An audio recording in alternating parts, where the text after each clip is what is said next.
Hello everyone, সুবর্ণার রান্নাঘরে আপনাদের স্বাগতম। আজ আমি আপনাদের করে দেখাবো কবুতর ভুনা। এই কবুতর ভুনাটা আপনারা সবাই করতে পারেন, তারপরও আজকে আমি আমার মতো করে কবুতর ভুনাটা করে দেখাবো। এই রান্নাটি আমি করব একেবারে ট্রেডিশনাল ওয়েতে, আর এর জন্য আমার লাগবে একটি কবুতর।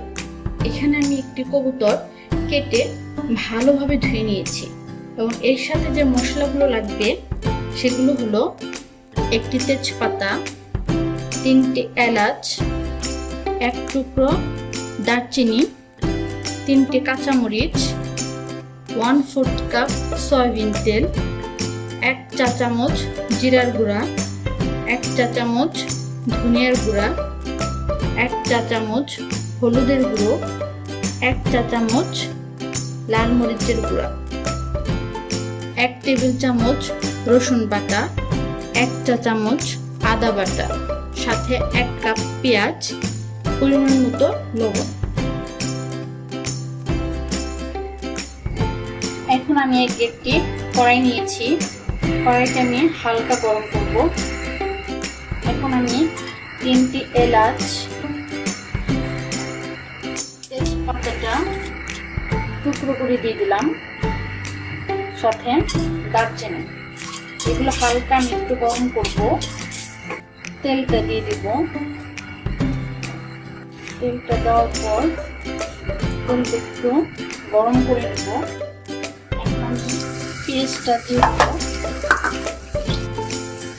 যে পর্যন্ত পেঁয়াজটা বাদামি রঙটা না আসবে সে পর্যন্ত আমি পেঁয়াজটা ভাজতে থাকবো।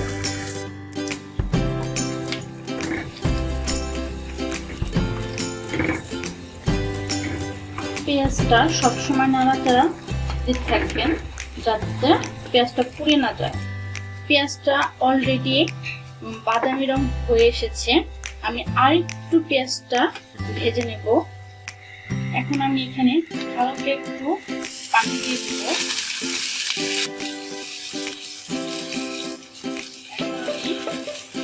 আদা বাটা, রসুন বাটা দিয়ে দিব। 1 মিনিট আমি আদা বাটা রসুন বাটা ভেজে নেব।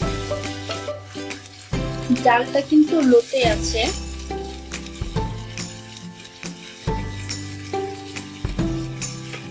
এখন আমি এক এক করে এখানে মশলাগুলো দিয়ে দিব।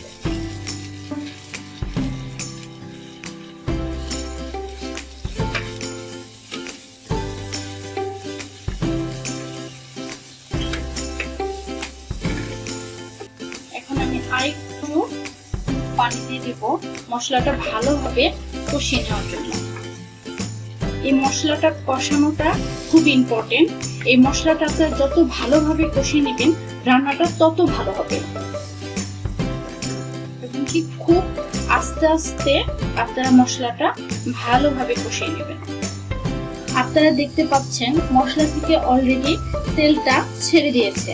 যখন মশলা থেকে তেলটা ছেড়ে দিবে তখন আপনারা বুঝতে পারবেন যে অলরেডি ভালোভাবে মশলাটা কষানো হয়ে গেছে। এখন আমি মাংসটা দিয়ে দেব। মাংসটা দিয়ে দেওয়ার পর আমি 5 মিনিট এটাকে রান্না করব প্রথমে। আর কোনো পানি দেব না, এই মাংস থেকেই যে পানিটা বের হবে ওই পানি দিয়ে আমি ভালোভাবে মাংসটা কষিয়ে নেব। এখন আমি লবণ দিয়ে দিচ্ছি।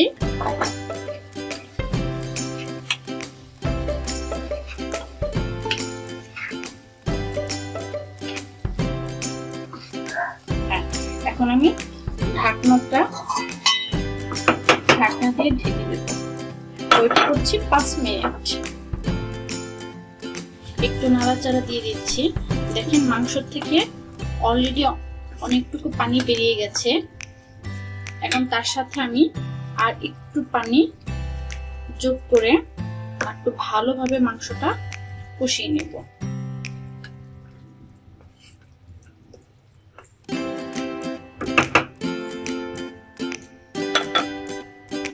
মাঝে মাঝে ঢাকনাটা খুলে আমি একটু নেড়ে দিচ্ছি। অলরেডি আমার মাংসটা ভালোভাবে হয়ে গেছে, তবে আমি আরেকটু কষিয়ে নেব। তারপরে পানি দিয়ে দেব।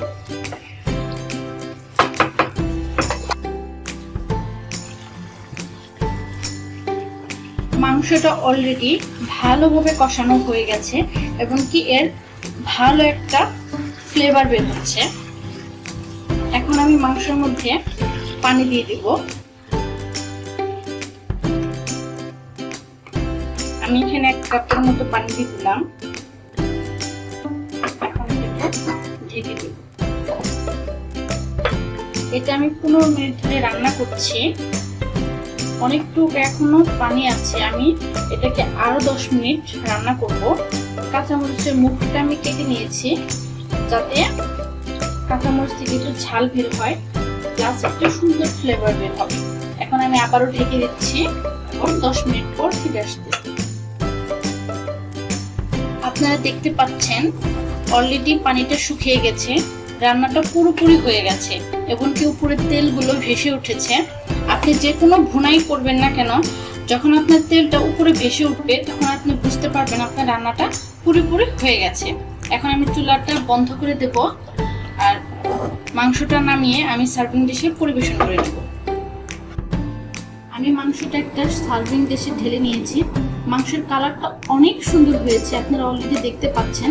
সাথে এটাতে সুন্দর একটা স্মেল বের হচ্ছে। আপনারা অবশ্যই এটা বাসায় রান্না করবেন এবং আপনাদের রান্নাটা কেমন হলো অবশ্যই আমাকে কমেন্টস করে জানাবেন।